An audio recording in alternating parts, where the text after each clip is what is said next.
Băi, n-am cum. Trebuie o săptămână aici ca să arăt tot ce se poate face în Borsec. Se filma. Bună ziua, doamnelor și domnilor. Cum era varianta mai formală? Nu mai știu. Mă uit pe harta zonei Borsec și sunt, așa, câte trasee de drumeție se pot face, câte trasee de bicicletă am găsit aici pe hartă.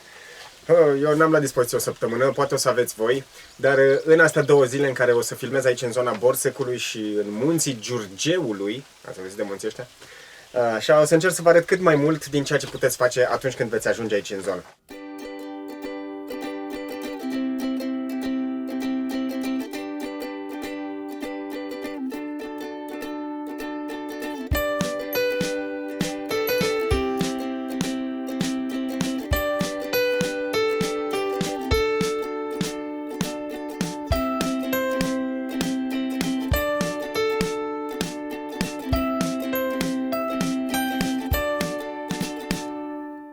Sunt foarte multe lucruri de văzut, lucruri de făcut, dar cel mai bine cred că ne poate vorbi un localnic.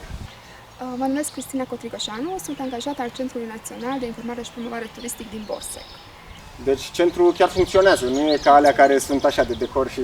Sigur, funcționează pe toată perioada verii, a iernii și pe tot timpul anului. Și telefonic ne pot contacta sau pe mail, dar cel mai bine este când vin, primul lucru și recomandăm tuturor să intre la un centru de informare. Noi din Borsec le oferim materiale informative, le arătăm ce pot face în intervalul de timp în care petrec la Borsec, obiectivele turistice care se pot vizita, spații de cazare, le putem oferi variante și personalizate. Da, în funcție de ce preferințe au. Da. Când se gândește lumea la Borsec, cel mai mult se gândește la ape minerale. Cum e? Câte izvoare sunt? Cum sunt accesibile? Așa poți să bei apă din izvor? Din majoritatea izvoarelor, da. Borsecul este renumit datorită apelor minerale, carbogazoase. Sunt 12 izvoare existente, deja începând de pe bulevard Plimbarea până în Poiana Zânelor, se vizitează majoritatea și se pot degusta. Desigur, nu în aceea zi de la toate izvoarele. Deci nu e indicat să bei cu litri așa deodată, câte un pic?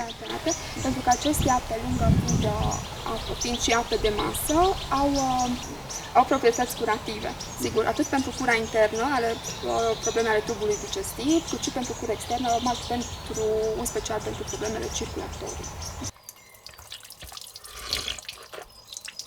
Are gust diferit decât la 10. Așa, și din izvoarele astea sunt, nu știu, și bazine unde, sau băi, mofete, am văzut, ce se poate face? În Borsec sunt 2 posibilități de a se face baie în apă minerală carbogazoasă. Prima baie ar fi cea Oșaroș, se numește Baia Oșaroș, este baia veche cu nămol. S-a reconstruit după vechile imagini.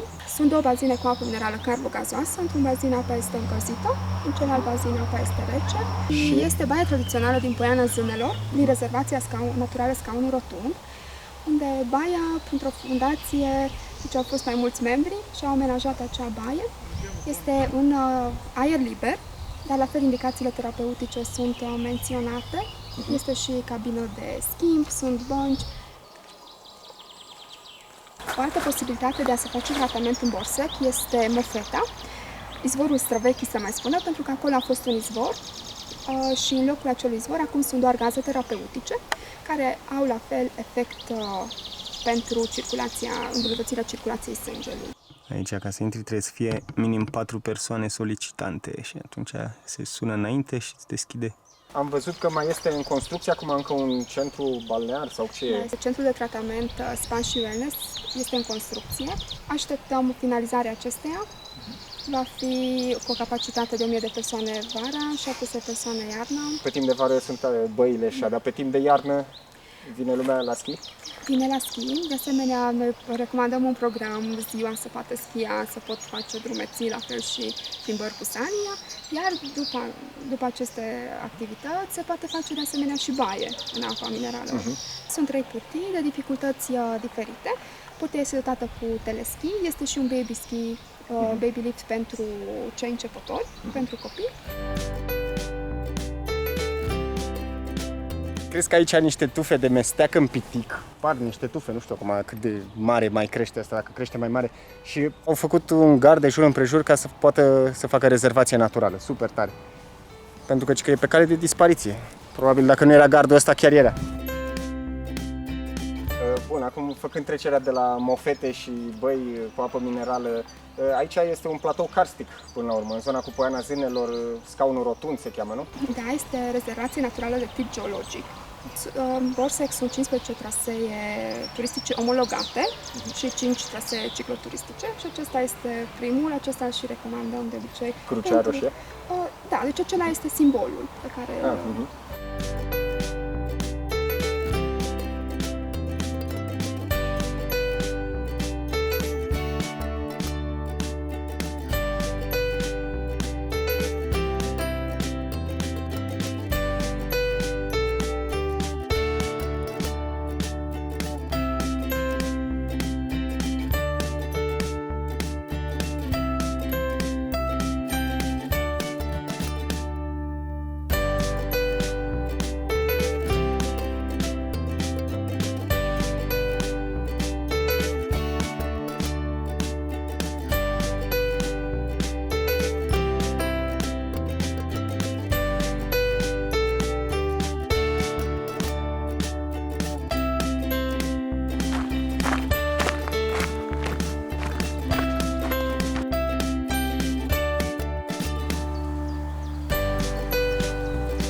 Ce frumoasă ipoteca asta.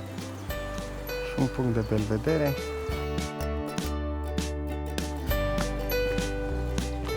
Asta înseamnă ipotecă amenajată. Are și trepte și marcaj și curățată. Uite unde copacul cădea chiar pe ipotecă, e tăiat să se poată trece.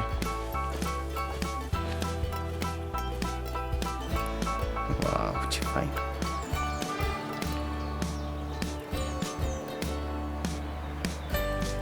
Am la mine o haină, oare? Trebuie să fie. Dacă e peșteră de gheață, înseamnă că are gheață înăuntru. Dacă e gheață înăuntru, ce înseamnă asta? Că sunt plus 20 de grade? Cred că e destul de frig, așa că puneți o haină pe voi înainte să intrați, nu? Nu veniți în maieu și atât. Și bineînțeles, nefiind o peșteră amenajată, ar fi bine dacă vreți să intrați să aveți cu voi o lanternă. Sau chiar două. Că poate vrei să pui una așa, să ai niște cadre spectaculoase, nu știu, vedem. Hai să intrăm, să vedem ce e înăuntru. Sper că nu e vreun urs de peșteră.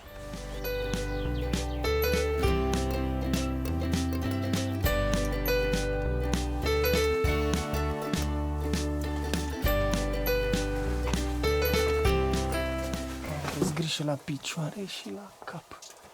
Ursule! Da, nu hibernează nimeni aici. Poate a găsit gheață și zice că e iarnă. Oh, aici e o coborâre interesantă.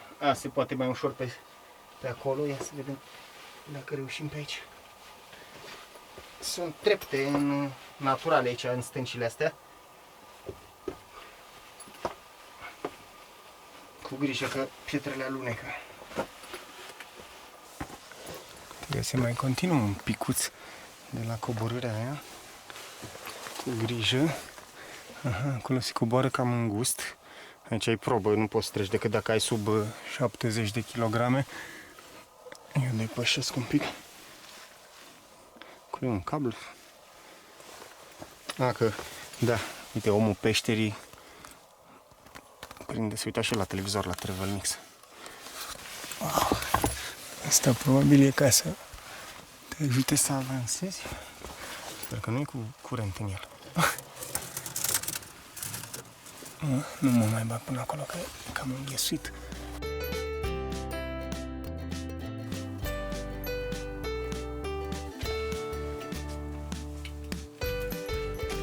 Foarte fain. Foarte interesantă. Și cred că acolo unde era cablu se putea continua și acolo se ajungea la zona cu gheață. La peștera de gheață se poate intra, dar nu tot timpul e gheață, nu? Nu se formează în perioada iernii gheața, dar deja se topește încă la începutul lunii mai, se mai mai găsești. găsește puțină gheață, depinde și de temperaturile care sunt. Da, merită. Dacă ajungeți în zonă, însă nu uitați lanternă și o haină, că e friguț înăuntru. Aici e chiar cald. Uite aici și ceva trasee de cățărat.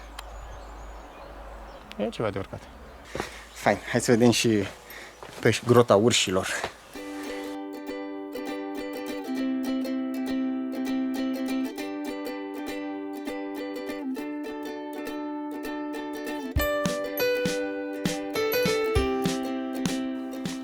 Deci asta e zona cu șerpi, de unde se scotea travertin.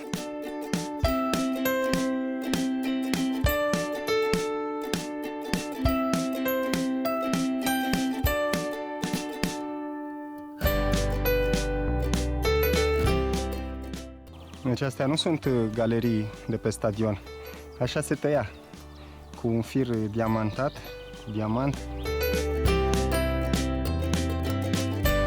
Din câte am înțeles, de aici se scotea material pentru Casa Presei Libere, chiar și la Palatul Parlamentului, că s-a folosit material adus de aici.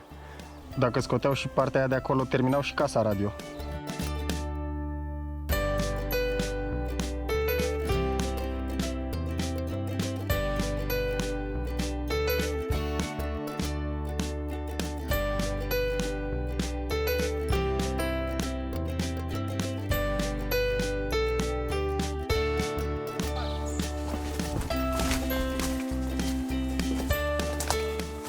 Parc Aventura, unde e de traversat pe Buștean. Și pe urmă te duci pe Via Ferrata pe acolo.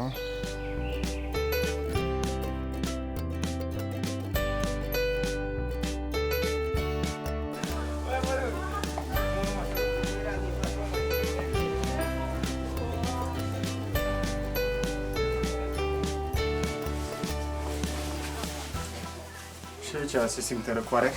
Vine dinspre peșteră, așa că echiparea, frontale, la îndemână. Ce fain! Și hai să explorăm zone noi. Pe potecuța secretă, de care nu știe absolut nimeni. Se pare că știe lumea. Voi știți?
Asta e mai faină, mai mare decât peștera de gheață. Unde suntem? Ajutor!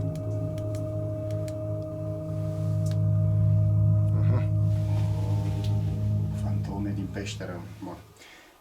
Vreau să zic că asta, grota urșilor, e foarte interesantă. De fapt, majoritatea peșterilor sunt interesante. Depinde de voi cât vă atrage genul ăsta de partea asta a naturii. Că tot de natură e creată. Pentru unii ar putea să fie un pic așa înfricoșător, strâns în brațe de planeta Pământ. Dar pentru alții ar putea să fie foarte interesant, chiar și pentru copii, doar că vă recomand să aveți încălțări totuși cu talpă mai aderentă, nu chiar în șlapi așa, că pe aici se alunecă. E umezeală, spor la explorat. Mamă, câte sunt în zona Borsec, mai am și eu încă de aflat. Fantome în peșteră.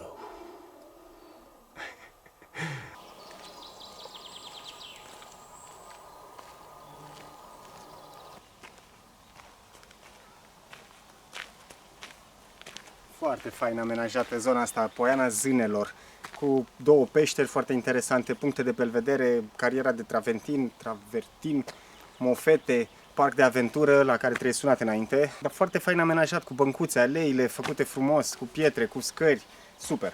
Chiar se vede că cineva se ocupă de zona asta și încearcă să o facă cât mai atractivă pentru turiști și ar fi bine și turiștii să încerce să o mențină atractivă, având grijă să nu-și abandoneze gunoaiele pe aici prin pădure, pe alei. Sunt coșuri de gunoi, o grămadă, folosiți-le. Sigur, ar trebui puse instrucțiuni de folosire, unii oameni poate încă n-au învățat.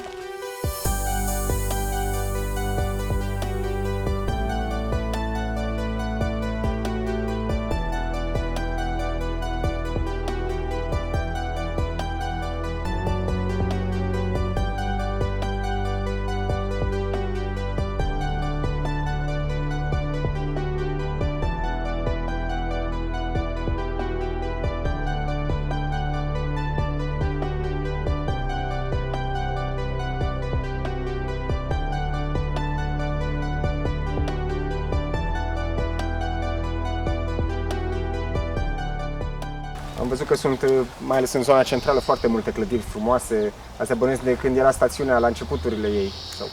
Da, toate datează, sau majoritatea din perioada Imperiului Austro-Ungar. Se poate și acum observa arhitectura lor specială. Multe dintre acestea necesită restaurare, dar nu sunt în patrimoniul orașului. Sunt proprietăți private? Da. Și administratorii, proprietarii nu sunt în localitate, nu sunt majoritatea nici măcar în țară.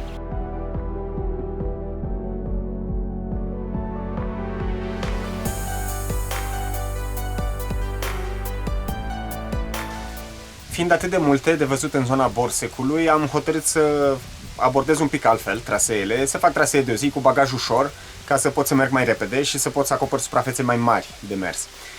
Așa că am ajuns un pic și în zona Tulgheșului și în zona Bilbor, așa cât să văd măcar ce e în zonă, cum arată peisajul și să pun ochii așa poate pe vreun traseu pentru viitor în care să filmez vreun episod nou. Și uite așa, am descoperit și mai bine câți munți sunt în județul Harghita și din câte localități poți face drumeții în natură, dacă te informezi un pic înainte. Cea mai apropiată de Borsec este comuna Corbu, aflată pe Valea Bistricioarei, între munții Bistriței și Giurgeu.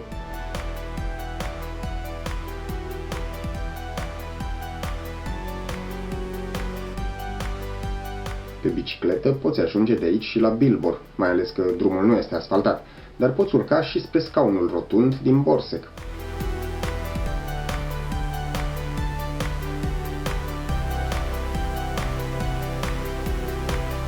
Eu merg însă mai departe pe DN15 până în comuna Tulgheș. Aici chiar am pus ochii pe câteva trasee, spre vârful Higheș, de exemplu, din munții Hășmaș, dar și spre Piatra Roșie, care face parte dintr-o rezervație naturală, aflată undeva în sudul munților Bistriței. Comuna se mândrește cu mai multe izvoare minerale, cu bradul trimis în urmă cu câțiva ani la Vatican și este și gazda unui festival dedicat parapantiștilor. Așa că pasionații de zbor pot veni în Tulgheș la sfârșit de august, iar pasionații de drumeții în tot timpul anului. Poate într-un episod viitor voi reuși să vă prezint mai bine ce se poate face și în această zonă. Și dacă tot mă interesa să cunosc mai bine munții Giurgeului și căile de acces spre acești munți, am oprit un pic și în Sărmaș, pe Valea Mureșului, înainte de Toplița. De aici se poate urca spre creasta principală, la pasul Chiozrez, dar dacă vrei ceva mai ușor, poți să urci pe una dintre bâtcile din zonă. Dealuri cu pășuni și priveliști frumoase de jur împrejur.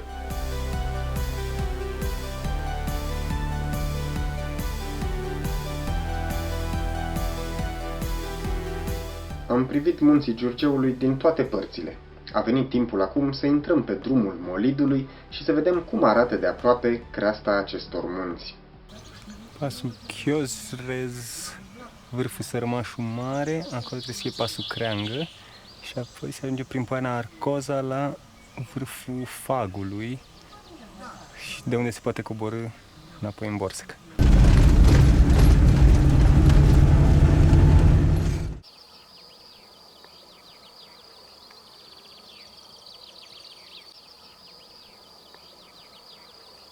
Ne aflăm acum în pasul Chiozrez din munții Giurgeu și stăm de vorbă cu domnul Gabor de la Salvamont Borsec și sunt curios să aflu cam care e starea traseelor pe aici, ce e cu atâtea indicatoare, văd că sunt multe trasee. Aici e practic banda roșie a Carpaților, nu? Da, da, care vine de la Hâșmașul Mare, trece la Chiozrezul, Făgetul Mare și intră în Călima. Munții Călima. Da. Deci practic există un traseu cu bandă roșie care traversează toți Carpații. Vine de fapt dinspre Bucegi, Da. de departe. Și aici e porțiunea din munții Giurgeu, niște munți poate mai puțin cunoscuți, dar care, iată, se află pe tronsonul acesta important de creastă al Carpaților. Marcajele în ce stare sunt? Aici văd ceva indicatoare, dar pe traseu? Pe traseu traseul este marcat, este refăcut, acum 2 ani am refăcut traseul. Este marcat cum trebuie, numai că n-au oamenii grijă de marcaj. Am înțeles că ați încercat să puneți niște stâlpi și au dispărut Stâlpi repede. de metalice, dar metalul dispară. Da, metal prețios, aici orice metal e prețios.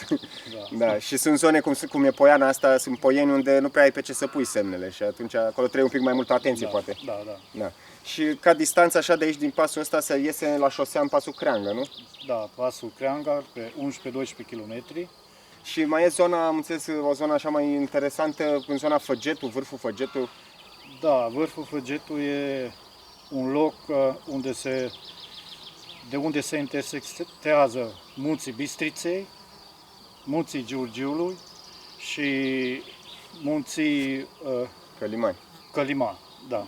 Deci o intersecție de 3 munți acolo. Da. Și poți să-i vezi? Adică e golaș pe vârf. Da, se poate vedea. Se văd. Și mi se pare să vedeți Ceahlău. Da, Ceahlău se vede, da. Din Borsec se poate pleca de la birou de informații, pleacă traseul. Se poate ajunge la Făgetul Mare, care e la 4,6 km. Și aici în zonă se poate ajunge și venind din partea cealaltă a munților, practic dinspre defileul Mureșului, dinspre Toplița, Sărmaș. Da, de la Toplița se poate veni prin Sărmaș, de la Sărmaș releurile, cum se cunoaște aici. Da. Releurile, se poate veni de la Ditrău spre Jolotca, pe dunga albastră, care pornește de la Jolotca. Dar oamenii, dacă vor mai multe informații despre trasee, pot să sune la Salvamont, să ceară... Oricând, ziua, noaptea, oricând se poate interesa. Că, practic, așa, la Salvamont nu trebuie să suni doar când ai o problemă. Poți suni ca să eviți o problemă și suni înainte, te informezi care e starea traseelor, ce trasee sunt recomandate pentru nivelul vostru de experiență și de antrenament. Deci se poate suna la dispecerat și ceri Salvamont Borsec. Da, de la dispecerat și cere Salvamontul din Borsec și putem da informații oricând. Super. Deci 0 Salvamont e numărul la dispecerat. Da. Acolo sunt și ceri pe zona care te interesează și așa puteți afla. Eu așa aflu informațiile, cum e zăpada, cum e traseul, mai sunt marcaje. Cum e timpul. Da, ce pe acolo prin zonă. Se poate dacă câinii sunt drăgălași sau mai răi. Da, super. Bine, vă mulțumesc mult pentru detalii. Și sper să nu aveți cât mai puține intervenții. Da. Sperăm. Da.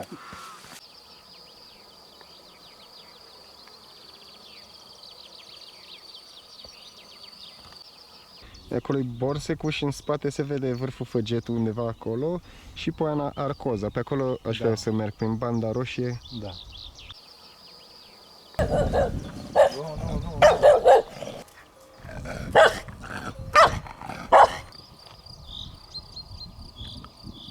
În depărtare se văd și munții Gurghiului și chiar localitatea Toplița.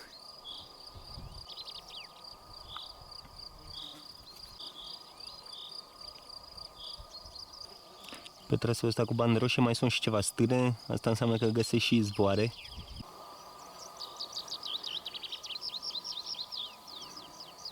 Asta e drumulețul continuă spre vârful Sărmaș. Nu mișcă niciun animăluț. Pe la marginea pădurii. Între 40 de case. Ce fain. Lăsați liber pe acolo? Da. În centru acum se vede cariera din zona vârfului Băieșu de la Toplița, din cartierul Călimanel, și acolo undeva pe vârf trebuie să fie altarul cu belvedere, Tarnița, altarul Tarnița, undeva în stânga. E cam greu de văzut. Da. Uite, drumul iese din pădure aici în șaua Sărmașului. În spate, în vale, se văd localități și aici este intersecție, poteca marcată urcă pe culme la vârful Sărmaș, se vede și un stâlp acolo în capăt. Dar pe bicicletă se poate ocoli vârful pe la bază.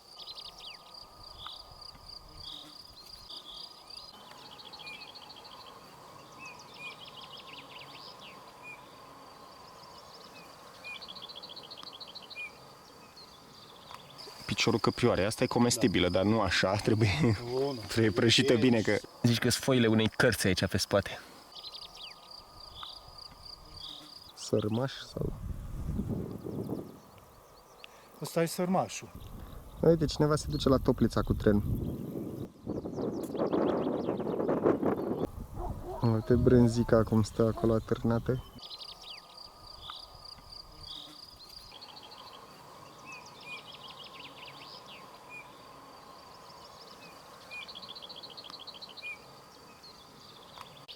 În continuare suntem pe banda roșie, ne apropiem de pasul Creangă. Aici e o zonă împrejmuită cu un observator de vânătoare și o hrănitoare pentru căprioare, cerbi.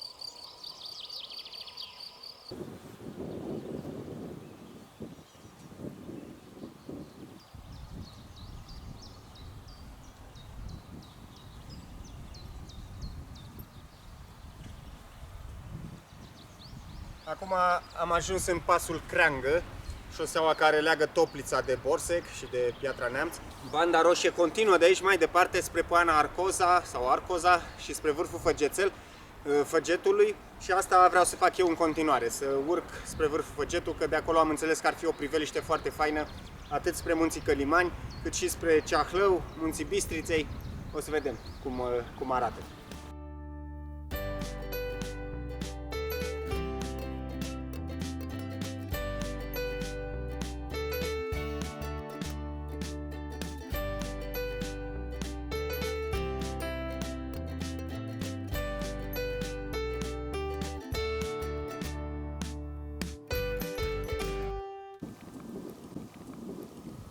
Acolo departe se văd ceva relee, probabil cele din pasul Közrock sau așa cum se chema, și pe aici, pe la vârful Sărmaș, care nu este ascuțit, e asta din spate. Ui, bate, se mișcă ceva. Și aici în vale, aici e pasul Creangă, deci aia e creasta pe unde vine banda roșie. Țac, pe lângă vârful ăsta, este în pasul Creangă și apoi pe aici.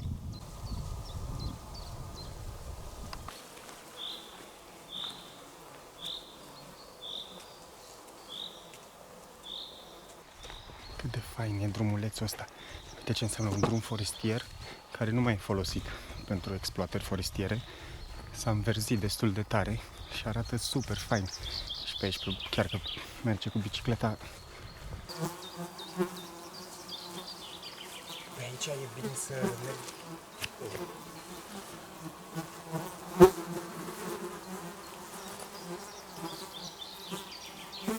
Mă scuzați, nu mă pot abține. Știți cum e când ai un radar de la care observă tot ce e roșu, mic și roșu prin jur? Cum au unii semne așa în ochi, semne de dolar, eu am semne de frăguțe. Vreau să spun că pe aici e atât de fain și de liniște încât e super să poți să mergi așa, fără să vorbești, fără să faci prea mult zgomot, simțind un pic emoția că poate la curba următoare sare o căprioară în fața ta.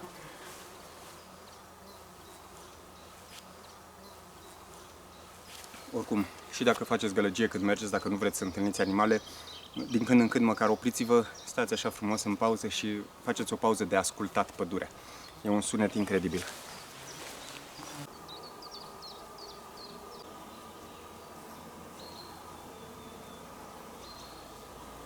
Ați jucat în copilărie jocul ăla pe computer preistoric? Omul ăla cu bâta. Avea un norișor așa de muște care se lua după el. Cam așa sunt și eu acum, așa că se vede pe cer așa. Mă rog, sezon de muște. Și de fragi. Ce-mi plac zonele astea când se vede că de acolo o să ai belvedere. O să poți să vezi mai departe pe traseu, e ca o ușă. O primă poiană mai mare. Traseul a fost ușor până aici. Uite, mai rar în munți așa mici să vezi atâția stâlpi. Dar în zonele astea de poiană, când e ceață, greu te orientezi. Ia uite, au început și afinele.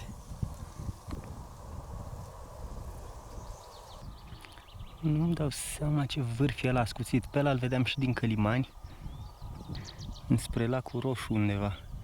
Dar Ceahlău e mai în stânga, cam pe acolo undeva în nori.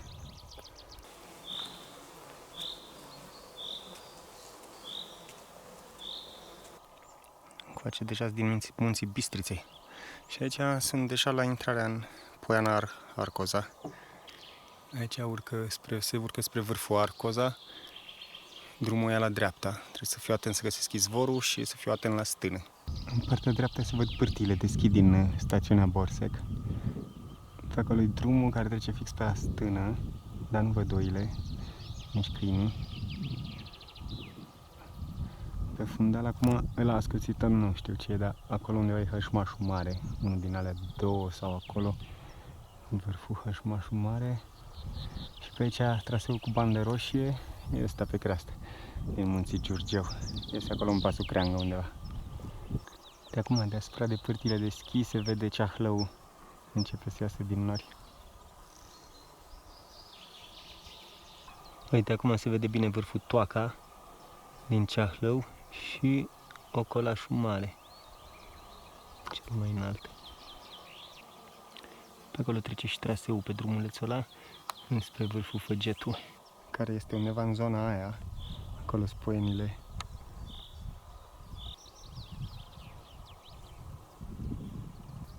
De acolo am ieșit eu din pădure, doar că eu am luat-o pe creastă, ca să evit stâna. Am trecut cu bine și de Poiana Arcoza, am stat un pic cu emoții de câini de aici de la stână.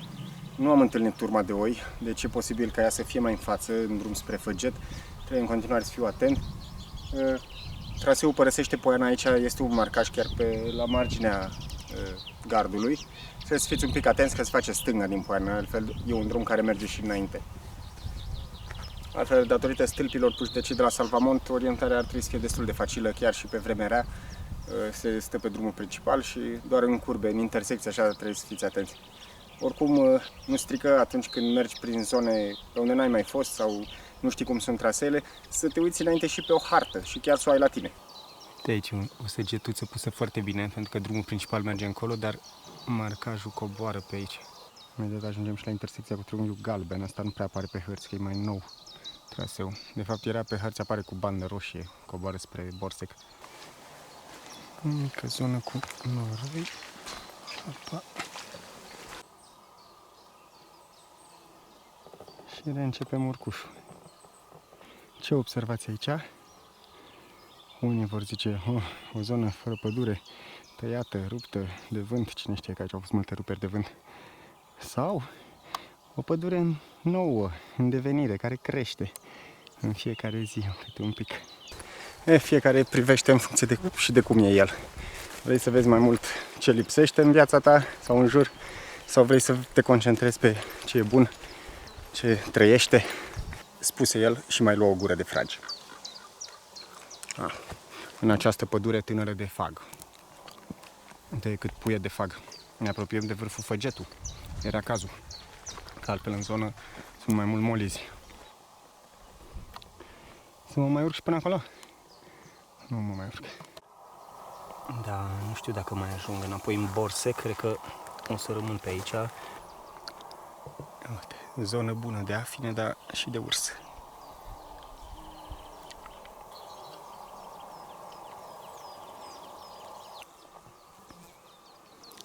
Mă apropii încet de vârful Făgetul. Sunt curios dacă acolo e stână sau e refugiu turistic. Că există un refugiu aici în zonă. Ați auzit de Ioan Scăraru?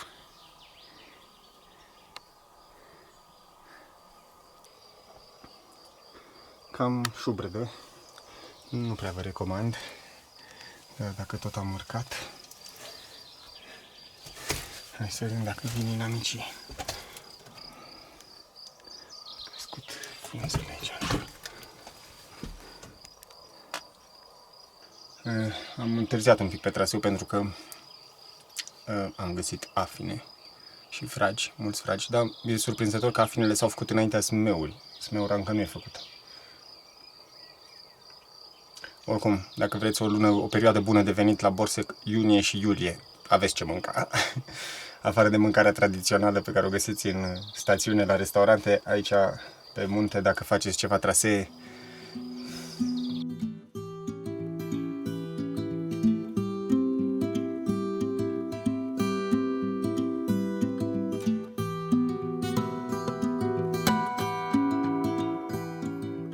În ciuda fricilor iraționale a multor oameni care nu prea merg pe munte, este puțin probabil să întâlnești un urs pe poteci, mai ales dacă știi să-ți faci simțită prezența atunci când e cazul. Eu tot sper de ceva vreme să surprind un urs și atunci când filmez un episod al emisiunii, dar până atunci am zis să vă prezint un blănos filmat cu altă ocazie.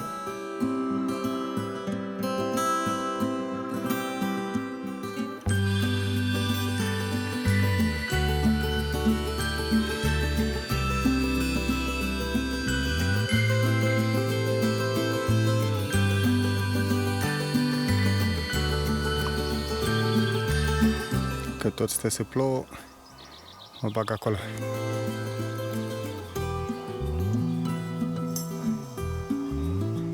Ia uite, munții Giurgeu în spate. De acolo am venit eu, se văd releele la vârful brazilor, molizilor în stânga un pic. Pe creastă, pe banda roșie și apoi de aici, de la vârful ăsta împădurit. În depărtare munții Gurghiului, dincolo de Valea Mureșului. Aici e refugiu și e folosit de culegătorii de afine, cred, sau sunt copii în excursie. Ia uite, într-adevăr se văd și munții Călimani. Ia și ce se vede. Vedem undeva Rețițișul. Cam acolo ar trebui să fie meteo. Rețițișul și Pietrosul mai încolo. Pe acolo am fost când am filmat în Călimani.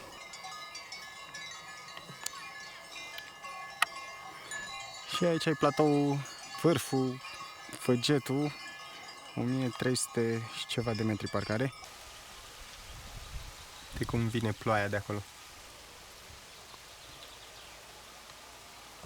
Nu vă speriați de faptul că plouă, e o ploaie scurtă de vară, era anunțată. Așa că haideți să ne uităm un pic ce putem face în materie de drumeții în munții Giurgeului și în special în zona Borsec, pentru că munții Giurgeu sunt destul de întinși, se duc spre Gheorgheni, spre Bălan, încolo, spre sud. Fundal sonor mai plăcut decât ăsta nu se putea, așa că e numai bună ploaia asta. Eu acum, de fapt, sunt spre finalul traseului pe care l-am făcut astăzi și numai bine, ploaia asta n-are decât să vină, se oprește, o să cobor înapoi în Borsec acum. Dar hai să vedem pe hartă ce am făcut, ce vreau să fac, în funcție de unde o să inserez în film acest cadru. Voi spune că am făcut sau că voi face. Harta asta am înțeles că o să fie reînnoită în curând. O găsiți la centru de informare din Borsec. Și exact ce ne interesează pe zona Borsecului, zona localității, munții Giurgeului, în partea asta. Pentru fix în zona Borsec, dacă nu vreți să faceți chestii prea complicate, puteți face ceva în Borsec. Întoarcem harta. Și este cel mai interesant lucru care se poate face din punct de vedere al unor drumeții, este Poiana Zânelor, zona Scaunul Rotund, rezervația Scaunul Rotund. Adică aici, în această zonă avem mai multe peșteri, Grota Urșilor, peștera de gheață, aici, între ele cariera de Travertin, am zis bine, wow. Așa, cetatea Bufniței undeva, aici vârful Scaunul Rotund și încă o peșteră, un pic mai greu accesibilă. Am văzut că tot în zona cu Scaunul Rotund se ajunge la cetatea Bufniței. Sunt bufnițe pe acolo sau? Traseul continuă de la peștera de gheață, se merge spre izvorul Pierturii și apoi se urcă la cetatea Bufnițelor. Acolo este un platou, a fost și un punct de belvedere până au mai crescut brazii și acolo se văd cazemate din al doilea război mondial. Și, bineînțeles, o mulțime de izvoare cu ape din astea minerale. Nu știu, oamenii de aici au un izvor preferat? Să zici, numărul 5 e mai bun, numărul 10 e mai bun sau... Poți spune că un izvor preferat ar fi izvorul 10, izvorul Coșut. Majoritatea turiștilor, oaspeților care vin la Borsec întreabă mereu despre acel izvor. Deci s-a dus vorba că izvorul 10 ar fi cel mai bun, ăla din care am băut și noi mai devreme. Sigur, își păstrează mai mult din proprietățile și astfel se poate duce și acasă, se poate depozita, dar și printre localnici sunt persoane care depinde pentru ce anume se tratează, deja un izvor unde beau de ani de zile, da. Ori izvorul Pierre Curie sau izvorul Laszlo. Deci sunt mai multe. Da. Asta, aici în zonă, sticla asta nu se golește niciodată. Acum mai are puțin pentru că sunt la final de traseu, dar nu se golește niciodată. Adică ai izvoare de unde se umple exact cu apă Borsec. Zona respectivă, scaunul rotund, Poiana Zânelor, mi se pare una din, cred că n-am mai văzut stațiune în România atât de bine pusă la punct ca să primească turiști. Cred că în fiecare zi, dacă aș sta în Borsec, aș face traseele alea prin zona peșterilor, numai pentru a te plimba pe aleile respective. Să stai pe o bancă, să aștepți, poate iese o căprioară, eu am văzut iepure, căprioară, veverițe, poți să vezi pe acolo. Foarte faină zona stațiunii. Dar dacă vrem să mergem un pic mai mult, că ne țin bocancii și avem și rucsac la noi, atunci hai să vedem ce se poate face. Avem munții, mai mulți munți, Călimani, Bistriței, Ceahlău, undeva pe aici, așa, și munții Hășmaș și Giurgeu. Giurgeu, ca suprafață, sunt chiar mai mari decât Hășmașul, din câte știu eu. Pe mine, în schimb, m-a interesat zona Borsecului, cu vârful Făgetul și o porțiune din creasta Banda Roșie a Carpaților. Pentru că nu am fost niciodată în munții Giurgeului și am așa o dorință în decursul vieții să ajung în toate grupele Carpaților românești, cel puțin. Mi s-a părut important să parcurg o porțiune din creasta principală a acestor munți, care, întâmplător sau nu, este marcată cu bandă roșie și face parte, de fapt, din Banda Roșie a Carpaților. Și în zona Borsec se pot face cel puțin două porțiuni din creasta principală. Din Borsec am intrat pe Valea Vinului. Nu curge aici, nu stați liniștiți, nu veniți cu sticlele. Așa, pe un drum forestier până în pasul Chiozrez. Aici m-au ajutat băieții de la Salvamont cu un transport, pentru că e destul de lung drumul forestier. Ăsta vi-l recomand pe bicicletă, dacă vreți să faceți porțiunea asta. Dar în felul ăsta intrați în traseul de creastă cu bandă roșie, care vine dinspre munții Hășmaș. În traseul ăsta se poate intra și dinspre Sărmaș, localitatea aflată aici mai la sud de Toplița. Acolo trebuie să fie releele din pasul Chiozrez din munții Giurgeu. Destul de aproape și de Sărmaș. Și odată intrat pe creastă, ai mai multe vârfulețe cu priveliști, inclusiv spre Borsec, dar și spre depresiunea, spre Valea Mureșului încoace, spre Toplița. Așa, și traseul iese în pasul Creangă, la șosea. De aici se urcă doar un pic până undeva pe aici, apoi intri pe curbă de nivel, se merge destul de lin prin Poiana Arcoza. Aici trebuie să aveți grijă să găsiți izvorul și să aveți grijă la stâne. Se continuă și apoi intersectăm un triunghi galben, care pe harta asta apare ca și că era în plan, dar acum chiar s-a făcut pe traseu, deci planul chiar s-a respectat. Asta e o variantă mai scurtă de a ieși în Borsec, sau puteți continua prin zona cu afine, multe afine și zmeură când e sezonul, până spre vârful Făgetul. Și de aici se poate coborî pe mai multe variante înapoi în stațiune. Pe tot acest traseu se întâlnesc poieni cu puncte de belvedere. În jur ești înconjurat de toți munții, de toți Carpații Orientali, aș putea spune. De la vârful Făgetul, Banda Roșie continuă spre zona Bilbor. Acolo e Bilborul, iese undeva în șosea, la vreo 5 km de Bilbor. Marcajul este în continuare refăcut de cei de la Salvamont Borsec și se poate ajunge aproape de localitatea Bilbor, pe care puteți o vizitați dacă toți sunteți acolo. E cu totul diferită de Borsec, arată altfel și are zone de belvedere, te urci un pic pe un deal, sunt niște relee și de acolo se poate vedea foarte fain depresiunea Bilborului. Iar Banda Roșie de acolo mai departe intră în munții Călimani. Ca să aflăm mai multe despre zona Bilbor și Borsec, stăm de vorbă cu Costin Hârlav, care este profesor de geografie aici în Bilbor. Tu chiar ești din Bilbor? Sau? Da, sunt din Bilbor, am studiat facultatea de geografie la Cluj. M-am întors înapoi la Bilbor, sunt atras de aceste peisaje foarte frumoase. Din 3 munți, practic. Câți munți sunt aici? Da, ne aflăm practic în depresiunea Bilbor, care este o depresiune de baraj vulcanic, situată la interferența munților Căliman, munților Bistrița și munții Giurgeului. Sunt foarte multe izvoare de apă minerală și aș putea să spun că apa minerală de la Borsec nu este cu nimic mai presus decât apa minerală de la Bilbor, deoarece face parte din această zonă aurora mofetică a apelor minerale, de exemplu izvorul Vâlcănești. Dar poți să ne spui așa cam cum se formează izvoarele astea minerale? Sigur, aceste izvoare de apă minerală, în general, toate izvoarele sunt minerale.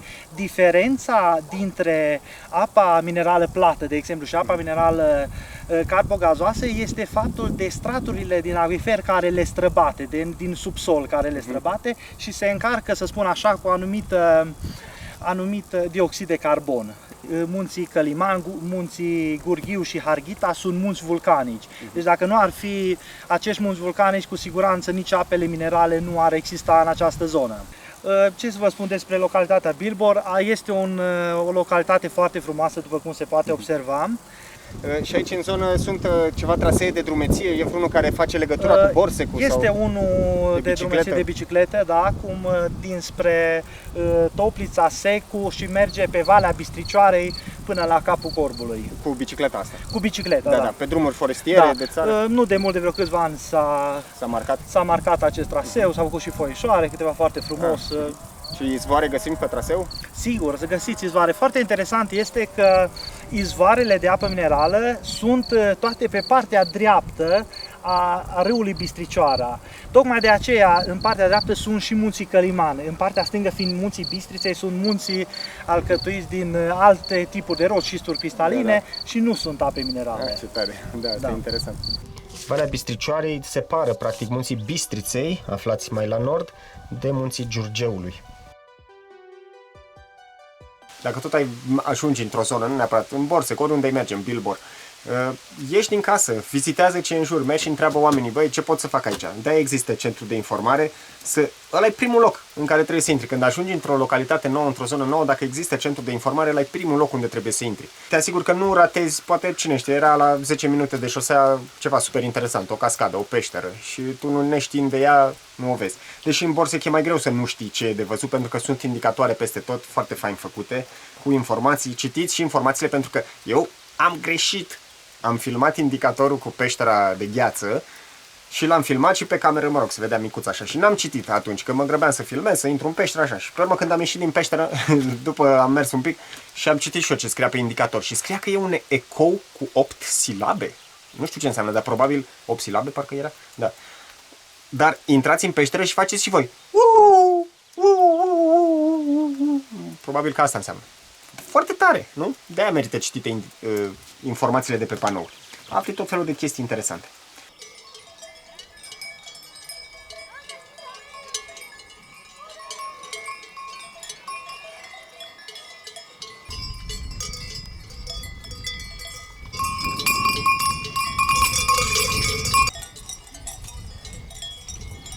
Au de turma de câini, mamă. 3, 6, 7, 8. Fai, ce acolo. Suntem la cules de afine sau așa în excursie? În excursie. Ah, ce fain. Yeah.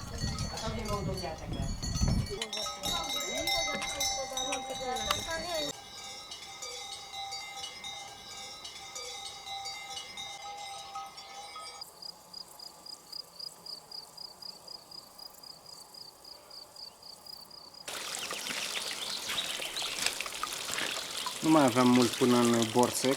Cred că într-o oră și jumătate sunt jos. Dar am zis să trec pe la izvor. Am întrebat oamenii de acolo, de la refugiu și de la stână, unde e izvor. E sub vârful Făget, dar pe partea cealaltă cumva. Din banda albastră trebuie să te desparți un pic, să mergi 10 minute. Mamă, ce bun e.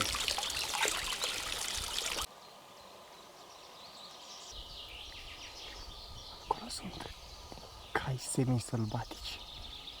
Ăștia sunt lăsați liberi pe aici prin pădure. Trăiesc singuri așa, cred că toată vara.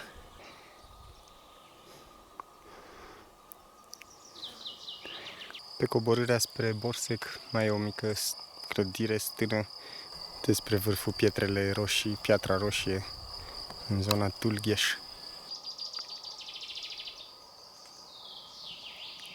Copacii se iau în brațe.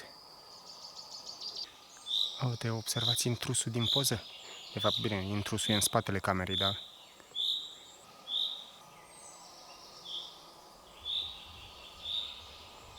Ce frumos e! Coborârea spre Borsec. De la vârful Făgetul se coboară destul de repede înapoi în șosea, în Borsec. Am făcut cam o oră, cred, pe traseul ăsta cu banda albastră. Aici e vârful Făgetul, de unde am coborât pe aici. Pe traseul ăsta face așa o curbă, se întoarce și intră pe drumul forestier și iese în centura Borsecului, ăsta de cicloturism. Și am venit aici pe ăsta galben, de undeva prin Poiana Arcoza, din pasul Creangă. Aici arată refugiu și zonă cu priveliști și un izvoraș ar fi și aici.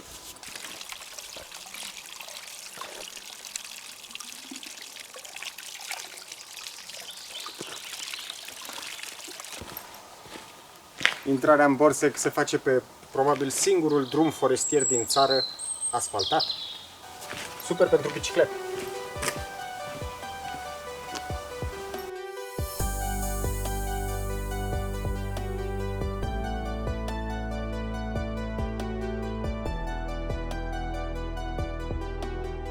Ce ar trebui să facă un tânăr la început de drum, așa, dacă vrea să reușească, să facă ceva minunat, ceva mare în viață? Să-și cumpere o valiză. Eu aș recomanda un rucsac, totuși. Ideea e că trebuie să pleci la drum. O astfel de excursie te învață foarte multe despre lumea care te înconjoară, despre viață și despre tine însuți. Așa că s-ar putea să-ți deschidă ochii într-un mod în care nu te gândeai, stând la calculator toată ziua și uitându-te la pozele altora. Ia-ți un rucsac, ia bocanci și pleacă la drum. Mergi și descoperă și alte zone, nu doar Valea Prahovei, unde stai mai mult în trafic decât în natură. Vino și descoperă și alte zone, pentru că România are o mulțime de lucruri de arătat.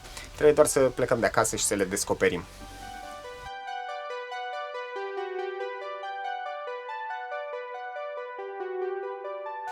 Sunt Ioan Stoianică și mă bucur că am mers încă o dată împreună pe poteci spre inima ta.